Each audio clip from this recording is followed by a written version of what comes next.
Yeah. Shania.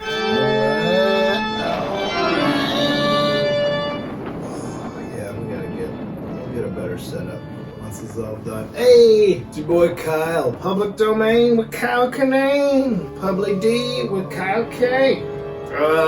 Hope we're all doing well in the pan, hanging out in the demic. We're calling it the demic yet? Who knows? By the time this airs, it could be all over, or we could be all over. I don't know. Extra thanks to the folks when I was on the road at the very tail end and I don't do meet and greets, but I was like, sometimes I'll go hang out, have a drink afterwards. Sometimes I don't. It's all how I feel. But I wasn't meeting anybody afterwards. This is right when things weren't shut down yet, but it was kind of like they're gonna get shut down. I was still on the road. I was in Ithaca, and somebody gave me a shirt. I don't know who it was, but thanks for the Shania Twain shirt. Man, I feel like a woman. As I started with the last chapter, I'm going to be giving a heads off to a charity that I think might be good. I know, as I said before, I know it's kind of lean right now with people not knowing where income is coming from. But on the chance that you are one of the fortunate people and you can't afford to give instead of being panicked about where the next paycheck is coming from, this week's charity that I wanted to look into, I thought was good, is the ROCUnited.org. It's a restaurant opportunity centers.org. As I was saying, obviously, if you can give or help anywhere, do that. Obviously, again, who knows where we're going to be at by the time this goes out. My concern is about the people that I work directly with when I work at venues and clubs, and the hourly workers, bartenders, venue staff, servers, things like that. So I feel like, well, hopefully when people are being generous, they're concerned for the nurses and doctors and EMTs and everybody that's helping out directly on the front lines of this thing. It's where we're going to be in 6 months, who's going to have jobs, who's already working, hoping for tips, this and that. God, if you're getting delivery food, tip out the ass. You should already be tipping more than you think you should be, but tip out the ass if you're getting delivery food. Those people are soldiers in this right now. But this one, I was taking suggestions on Twitter, and somebody pointed out this one, and it's the Restaurant Opportunity Centers United.org, ROCUnited.org, and they got a bunch of different funds within that website that I saw. Some is just for bartenders, some's for like service industry staff. They're giving $500 grants to people that are in that position, because obviously that's all shut down, and so hoping for them. So that's this week. I don't know, these might be coming out 2 a week. I'm not doing anything. I'm hanging out playing electronic drums here in the studio. But anyway, hopefully this chapter's better. We've gotten out of the letters from the spousal journaling. Not a lot of meat on those bones. But now we're on chapter 7, which is headlined as a clipping from the Daily Telegraph on the 8th of August, pasted in Mina Murray's journal. But anyway, there's a newspaper article from the Daily Telegraph. Let's see what's going on here. It says, from a correspondent, Whitby. People want to shit on these things, but I don't know, man. I'm getting a little burnt out on beer. Drinking these seltzers are pretty good. Anyway, okay. Daily Telegraph article from Mina Murray's journal. One of the greatest and suddenest storms on record has just been experienced here, with results both strange and unique. The weather had been somewhat sultry, but not to any degree uncommon in the month of August. Does this go? I'm reading it back here. Saturday evening was fine as was ever known, and the great body of holidaymakers laid out yesterday for visits to Mulgrave Woods, Robin Hood's Bay, Rig Mill, Runswick, Stades, and the various trips in the neighborhood of Whitby. The steamers Emma and Scarborough made trips up and down the coast, and there was an unusual amount of tripping, both to and from Whitby. The day was unusually fine till the afternoon, when some of the gossips who frequent the East Cliff churchyard, and from that commanding eminence watched the wide sweep of sea visible to the north and east, called attention to a sudden show of Mary's tails high in the sky to the northwest. That's what the old guy in the last chapter is like, look, that's death coming.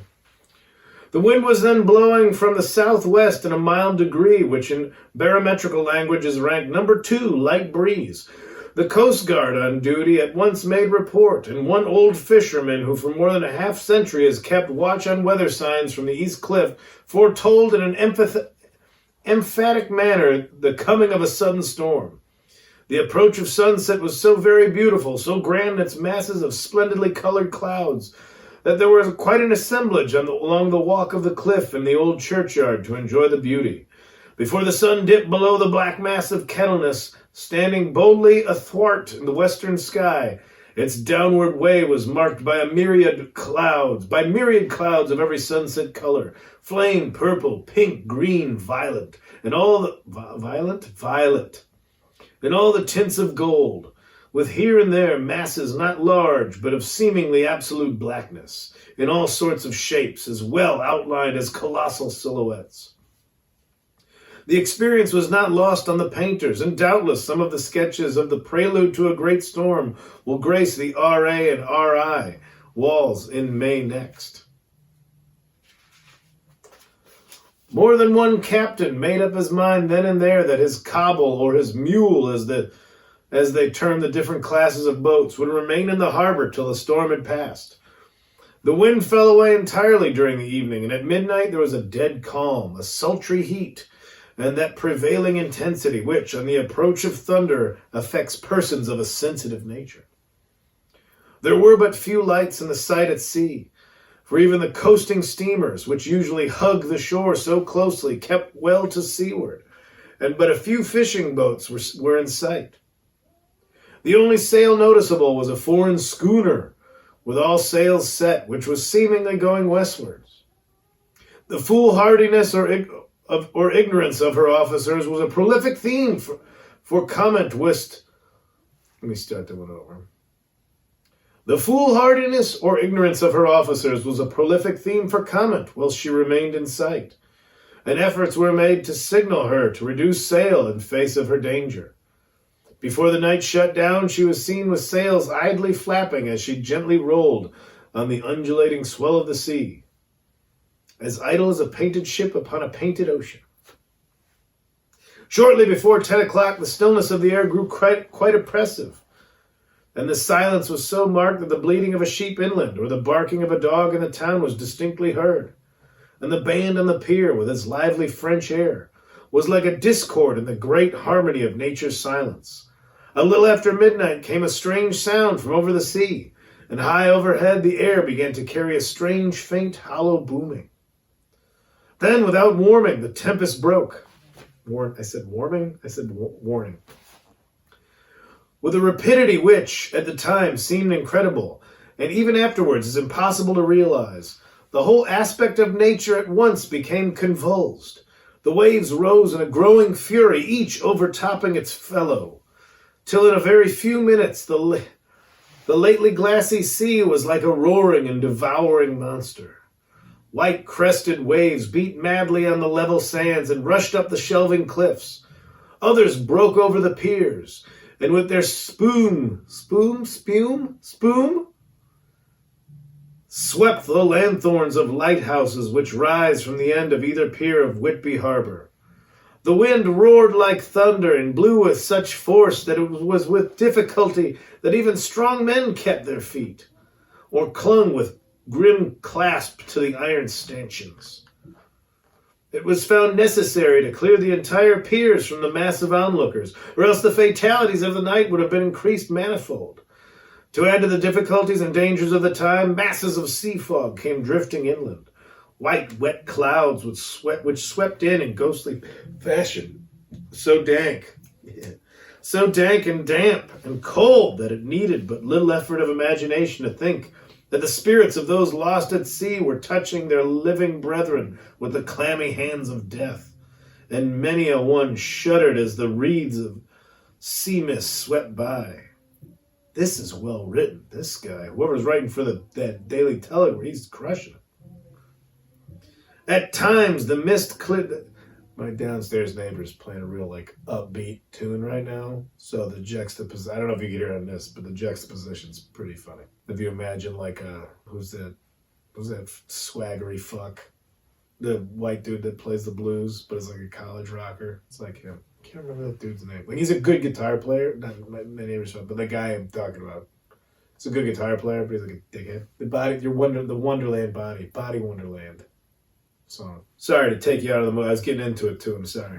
At times the mist cleared, and the sea for some distance could be seen in the glare of the lightning, which now came thick and fast, followed by such sudden peals of thunder that the whole sky overhead seemed trembling under the shock of the footsteps of the storm. Some of the scenes thus revealed were of immeasurable grandeur and of absorbing interest, the sea running mountains high, threw skyward with each wave mighty masses of white foam, which the tempest seemed to snatch at and whirl away into space. Here and there a fishing boat with a rag of sail, running madly for shelter before the blast, now and again the white wings of a storm-tossed seabird. On the summit of the east cliff the new searchlight was ready for experiment, but had not yet been tried.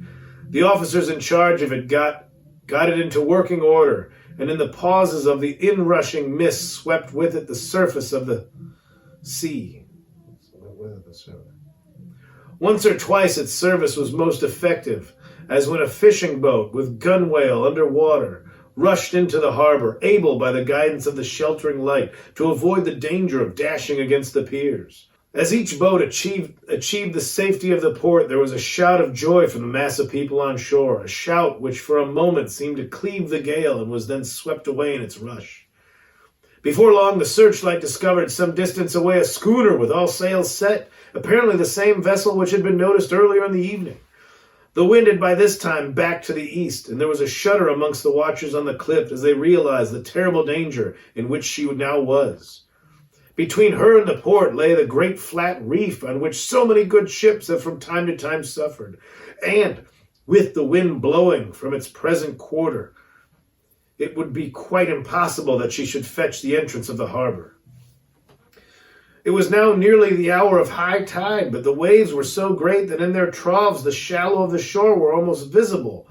So great that visible, and the schooner, with all sails set, was rushing with such speed that, in the words of one old salt, she must fetch up somewhere, if it was only in hell. Sorry. Then came another rush of sea fog, greater than any hitherto, a mass of dank mist, which seemed to close on all things like a gray pall, and left available to men only the organ of hearing. For the roar of the tempest, and the crash of the thunder, and the booming of the mighty billows came through the damp oblivion even louder than before.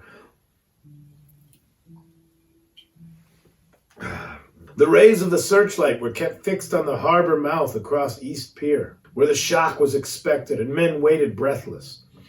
The wind suddenly shifted in the northeast, and the remnants of the sea fog melted in the blast, and then, mirabile dictu, between the piers, leaping from wave to wave as it rushed at headlong speed, swept the strange schooner before the blast, with all sails set, and gained the safety of the harbor. The searchlight followed her, and a shudder ran through all who saw her, for lashed to the helm what was lashed to the helm? Oh, this is the page? God damn it. For lashed to the helm was a corpse, with a drooping head which swung horribly to and fro each motion of the ship. No other form could be seen on deck at all. A great awe came on as they realized that the ship, as if by miracle, had found the harbor unsteered save by the hand of a dead man. I guess this is what the old guy was saying in the last chapter. Might have something to do with this. However, all took place more quickly than it takes to write these words. The schooner paused not, but rushing across the harbor, pitched herself on that accumulation of sand and gravel washed by many tides and many storms onto the southeast corner of the pier, jutting under the east cliff, known locally as Tate Hill Pier. There was, of course, a considerable concussion as the vessel drove up on the sand heap. Every spar, rope, and stay was strained, and some of the top hammer came crashing down. But strangest of all, the very instant the shore was touched, an immense dog sprang up on deck from below, as if shot up by the concussion, and running forward, jumped from the bow on the sand. Making straight for the steep cliff where the churchyard hangs over the laneway to the east pier so steeply that some of the flat tombstones, thrusteens, or throughstones, as they call them in the Whitby vernacular, actually project over where the sustaining cliff has fallen away. It disappeared in the darkness, which seemed intensified just beyond the focus of the searchlight. It so happened that there was no one at the moment on Tate Hill Pier, as all those whose houses are in close proximity were either in bed or were out on the heights above. Thus the Coast Guard on duty on the eastern side of the harbor, who at once ran down to the little pier, was the first to climb on board. The men working the searchlight, after scouring the entrance of the harbor without seeing anything, then turned the light on the derelict and kept it there. The Coast Guard ran aft, and when he came beside the wheel, bent over to examine it, and recoiled at once as though under some sudden emotion. This seemed to pique general curiosity, and quite a number of people began to run. It is a good way round from the west cliff by the drawbridge to Tate Hill Pier, but your correspondent is a fairly good runner and came well ahead of the crowd. All right, take a little time to pat yourself on the back. When I arrived, however, I found already assembled on the pier a crowd, whom the Coast Guard and police refused to allow to come on board.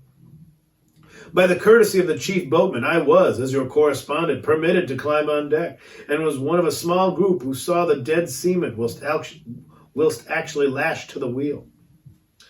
It was no wonder that the Coast Guard was surprised, or even awed, for not often can such a sight have been seen. The man was simply fastened by his hands, tied, one over the other, to a spoke of the wheel. Between the inner hand and the wood was a crucifix, the set of beads on which it was fastened being around both wrists and wheel, and all kept fast by the binding cords. The poor fellow may have been seated at one time, but the flapping and buffeting of the sails had worked through the rudder of the wheel and dragged him to and fro, so that the cords with which he was tied had cut the flesh to the bone. Accurate note was made of the state of things, and a doctor, Surgeon J.M. Caffin of 33 East Elliott Place, who came immediately after me, declared, after making examination, that the man must have been dead for quite 2 days. In his pocket was a bottle, carefully corked, empty save for a little roll of paper, which proved to be the addendum to the log. The Coast Guard said that the man must have tied up his own hands, fastening the knots with his teeth. The fact that a Coast Guard was the first on board may save some complications later on in the Admiralty Court, for Coast Guards cannot claim the salvage, which is the right of the first civilian entering on a derelict. Okay. Already, however, the legal tongues were wagging, and one young law student is loudly asserting that the rights of the owner are already completely sacrificed, his property being held in a contravention of the statutes of a mortmain, since the tiller, as emblemship, if not proof, of delegated possession is held in a dead hand. It is needless to say that the dead steersman had been reverently removed from the place where he had held his honorable watch and ward till death, a steadfastness as noble as that of young Casabianca. That's a good pizza place in Eagle Rock. And placed in the mortuary to await inquest. Already the sudden storm is passing, and its fierceness is abating. The crowds are scattering homeward, and the sky is beginning to redden over the Yorkshire wolds. I shall send in time for your next issue, further details of the derelict ship which found her way so miraculously into harbor in the storm. Damn, dude. That is a dead man at the helm guiding it into the harbor. That is an intense piece of writing. Whitby, 9th August. The sequel to the strange arrival of the derelict in the storm last night is almost more startling than the thing itself. It turns out that the schooner is a Russian from Varna and is called the Demeter, D-E-M-E-T-E-R. She is almost entirely in ballast of silver sand, with only a small amount of cargo, a number of great wooden boxes filled with mold. This cargo is consigned to a Whitby solicitor, Mr. S.F. Billington of 7 the Crescent, who this morning went aboard and formally took possession of the goods consigned to him. The Russian consul, too, acting for the charter party, took formal possession of the ship, and paid all harbor dues, etc. Nothing is talked about here today except the strange coincidence. The officials of the Board of Trade have been most exacting in seeing that every compliance has been made with existing regulations. As the matter is to be a 9 days wonder, they are evidently determined that there shall be no cause of after complaint. A good deal of interest was abroad concerning the dog which landed when the ship struck, and more than a few of the members of the SPCA, which is very strong in Whitby, have tried to befriend the animal. There's the ASPCA, that's like the animal charities back then. To the general disappointment, however, it was not to be found. It seems to have disappeared entirely from the town. And maybe that it was frightened and made its way onto the moors. The moors, that's where werewolves live, an American Werewolf in London. If you haven't seen that movie, one of the greatest movies ever made. It has made its way to the moors where it is still hiding in terror. There are some who look with dread on such a possibility, lest later on it should in itself become a danger, for it is evidently a fierce brute. Early this morning, a large dog, a half-bred mastiff belonging to a coal merchant close to Tate Hill Pier, was found dead in the roadway opposite to its master's yard. It had been fighting and had manifestly had a savage opponent, for its throat was torn away and its belly was slit open as with a savage claw. It's werewolves! Did everybody know that there's going to be werewolves in with Dracula the whole time? Am I just like that? Hey, that's why. Hey, we're reading it now. Let's not feel bad. We're finding out now.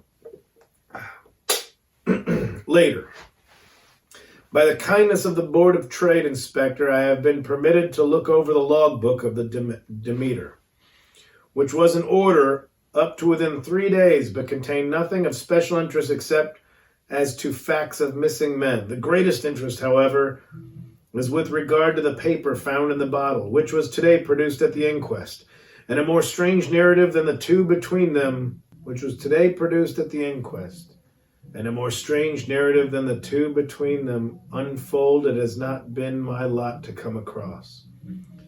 As there is no, the singer's name, the guitar player's name. I wanna run through the halls of my house. I wanna scream at the top of my lungs. That dude. It's got a fun little jam going on, though. I'm sorry for being distracted. That's not what you're here for. Okay. As there is no motive for concealment, I am permitted to use them and accordingly send you a rescript, simply omitting technical details of seamanship and supercargo. It almost seems as though the captain had been seized with some kind of mania before he had got well into the blue water, and that this had developed persistently throughout the voyage. Of course, my statement must be taken cum grano, since I am writing from the dictation of a clerk of the Russian consul, who kindly translated for me, time being short.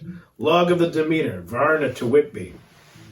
Written 18 July. Things so strange happening that I shall keep accurate note henceforth till we land. On 6 July, we finished taking in cargo, silver sand and boxes of earth. At noon, set sail, east wind, fresh, crew, 5 hands, 2 mates, cook, and myself, captain. On 11 July, at dawn, entered Bosphorus, boarded by Turkish customs officers, baksheesh, all correct, underway at 4 p.m. On 12 July, through Dardanelles, more customs officers and flagboat of guarding squadron. Baksheesh again. Work of officers thorough but quick. Want us off soon. At dark passed into archipelago. On 13 July, past Cape Matapan. Crew dissatisfied about something. Seemed scared but would not speak out. On 14 July, was somewhat anxious about crew. Men all steady fellows who sailed with me before. Mate could not make out what was wrong. They only told him there was something and crossed themselves. Mate lost temper with one of them that day and struck him. Expected fierce quarrel, but all was quiet. On 16 July, mate reported in the morning that one of crew, Petrovsky, was missing, could not account for it. Took larboard watch 8 bells last night and was relieved by Abramoff, but did not go to bunk. Men more downcast than ever. All said they expected something of the kind, but would not say more than there was something aboard. Mate getting very impatient with them. Feared some trouble ahead. This is intense. On 17 July, yesterday, one of the men, Olgarin, came to my cabin and in an awestruck way confided to me that he thought there was a strange man aboard the ship. He said that in his watch he had been sheltering behind the deckhouse as there was a rainstorm, and when he saw a tall, thin man who was not like any of the crew come up the companionway and go along the deck forward and disappear. He followed cautiously, but when he got to bows, found no one, and the hatchways were all closed. He was in a panic of superstitious fear, and I am afraid the panic may spread. To allay it, I shall today search entire ship carefully from stem to stern. Later in the day, I got together the whole crew, and I told them, as they evidently thought there was someone on the ship, we would search from stem to stern. First mate, angry, said it was folly, and to yield to such foolish ideas would demoralize the men. Said he would engage to keep them out of trouble with a handspike. I let him take the helm while the rest began thorough search, all keeping abreast with lanterns. We left no corner unsearched, as there were only big wooden boxes, and there were no odd corners where a man could hide. Men much relieved when search was over, and went back to work cheerfully. First mate scowled, but said nothing. 22 July. Rough weather last 3 days, all hands busy with sails, no time to be frightened. Men seem to have forgotten their dread. Mate cheerful again, and all on good terms. Praised men for work in bad weather, past Gibraltar and out through straits, all well. This is building. Damn, dude. 24 July. There seems some doom over this ship. Already a hand short and entering on the Bay of Biscay, with wild weather ahead, and yet last night another man lost, disappeared. Like the first, he came off his watch and was not seen again. Men all in a panic of fear. Sent around Robin, asking to have double watch, as they fear to be alone. Mate angry, fear there will be some trouble, as either he or the men will do some violence. 28 July, 4 days in hell, knocking about in some sort of maelstrom, in the wind of a tempest. No sleep for anyone, men all worn out. Hardly know how to set a watch, since no one fit to go on. Second mate volunteered to steer and watch, and let men snatch a few hours' sleep. Wind abating, seas still terrific, but feel them less as ship is steadier. 29 July, another tragedy. Had single watch tonight as crew too tired to double. When morning watch came on deck, could find no one except steersman. Raised outcry, and all came on deck. Thorough search, but no one found. Are now without second mate and crew in a panic. Mate and I agreed to go armed henceforth and wait for any sign of cause. 30 July. Last night, rejoiced we are nearing England.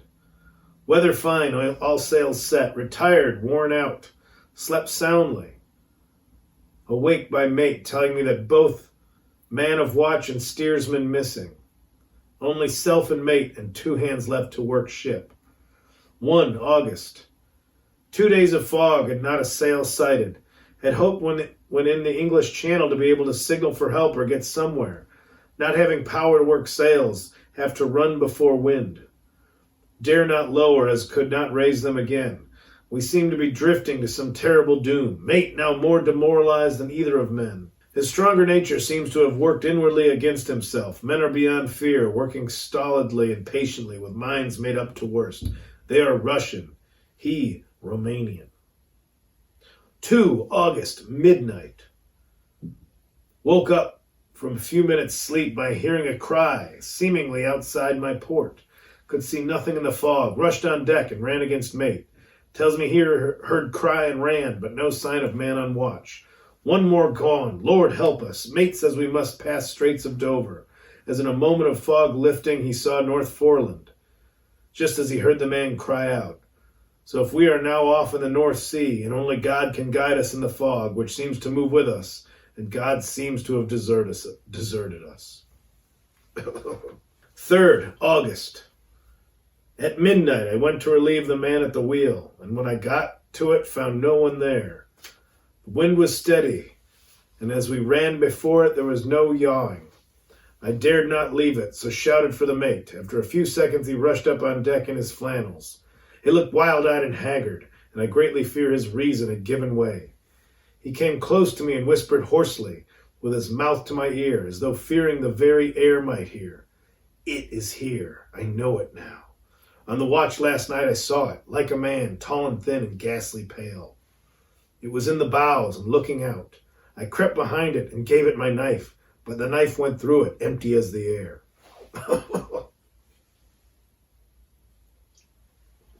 Oh, damn. And as he spoke, he took his knife and drove it savagely into space. Then he went on, but it is here, and I'll find it. It is in the hold, perhaps in one of those boxes. I'll unscrew them one by one and see. You work the helm. And with a warning look and his finger on his lip, he went below. There was springing up a choppy wind, and I could not leave the helm. I saw him come out on deck again with a tool chest and a lantern, and go down the forward hatchway. He is mad, stark, raving mad, and it's no use my trying to stop him. He can't hurt those big boxes. They are invoiced as clay, and to pull them about is as harmless a thing as he can do. So here I stay. You cursed yourself with that statement. So here I stay and mind the helm and write these notes. I can only trust in God and wait till the fog clears. Then, if I can't steer to any harbor with the wind that is, I shall cut down the sails and lie by and signal for help. It is nearly all over now. Just as I was beginning to hope that the mate would come out calmer, for I heard him knocking away at something in the hold, and work is good for him, there came up the hatchway a sudden startled scream, which made my blood run cold, and up on the deck he came as if shot from a gun, a raging madman, with his eyes rolling and his face convulsed with fear. Save me, he cried, and then looked round on the blanket of fog. His horror turned to despair, and in a steady voice he said, You had better come too, Captain, before it is too late. He is there. I know the secret now. The sea will save me from him, and it is all that is left. Before I could say a word or move forward to seize him, he sprang on the bulwark and deliberately threw himself into the sea. I suppose I know the secret too, now. It was this madman who had got rid of the men one by one, and now he has followed them himself. God help me. How am I to account for all these horrors when I get to port? When I get to port, will that ever be? 4 August. Still fog, which the sunrise cannot pierce. I know there is a sunrise because I am a sailor. Why else I know not. I dared not go below. I dared not leave the helm. So here all night I stayed. In the dimness of the night I saw it. Him! God forgive me, but the mate was right to jump overboard. It was better to die like a man. Die like a sailor in blue water. No man can object. But imagine being that terrified. There's a monster on your ship and your whole crew jumped overboard because of a monster. And you still have the eloquence to write like this. Think about the last text you sent to somebody. With a calm mind. And this is how he writes with certain doom. Not even on a boat. In an escapable boat. There's a monster and he's still proper sentence structure. But I am a captain, and I must not leave my ship. But I shall baffle this fiend or monster, for I shall tie my hands to the wheel when my strength begins to fail. And along with them I shall tie that which it, dare not touch. And then, come good wind or foul, I shall save my soul and my honor as a captain. I am growing weaker, and the night is coming. If he can look me in the face again, I may not have time to act. If we are wrecked, mayhap this bottle may be found, and those who find it may understand. If not, well, then all men shall know that I have been true to my trust. God and the Blessed Virgin and the saints help a poor ignorant soul trying to do his duty. The werewolf was Dracula. That's who jumped off the thing. Of course, the verdict was an open one. There is no evidence to adduce, and whether or not the man himself committed the murders, there is none to say. The folk here hold almost universally that the captain is simply a hero. And this is not the captain speaking. And he is to be giving a public funeral. Already it is arranged that his body is to be taken with a train of boats up the Esk for a piece and then brought back to Tate Hill Pier and up the Abbey steps where he is to be buried in the churchyard on the cliff. The owners of more than 100 boats have already given in their names as wishing to follow him to the grave. No trace has ever been found of the great dog, at which there is much mourning for, with public opinion in its present state. He would, I believe, be adopted by the town. Tomorrow we'll see the funeral, and so will the end this one more mystery of the sea. Imagine the ASPCA like trying to take care of a werewolf. That's killer. Yeah, what's PETA's stance on werewolves? It's a man and a dog, but we're the enemies to the animals. But they answer that one, PETA. Mina Murray's journal. Oh, this fucking broad. It's only a page and a half. All right. 8 August. Lucy was restless all night, and I too could not sleep. It's just these ladies talking about how they can't sleep. The storm was fearful, and as it boomed loudly among the chimney pots, it made me shudder. When a sharp puff came, it seemed to be like a distant gun. Strangely enough, Lucy did not wake, but she got up twice and dressed herself. Fortunately, each time I awoke in time and managed to undress her without waking her and got her back to bed.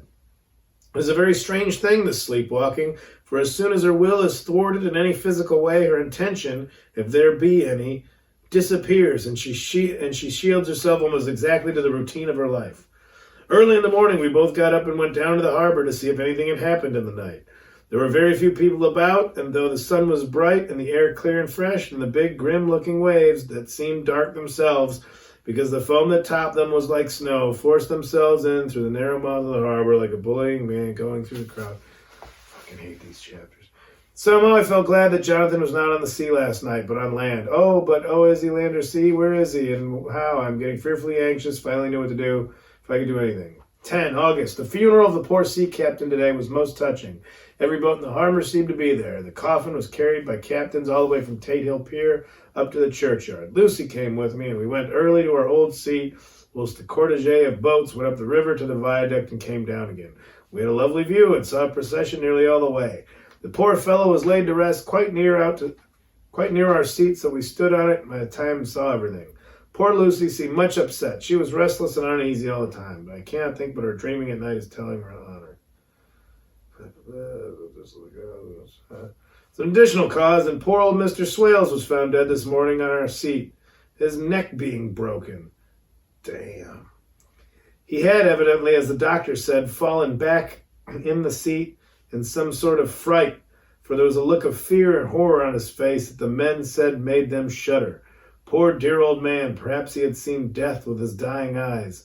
Lucy is so sweet and sensitive that she feels influences more acutely than other people now.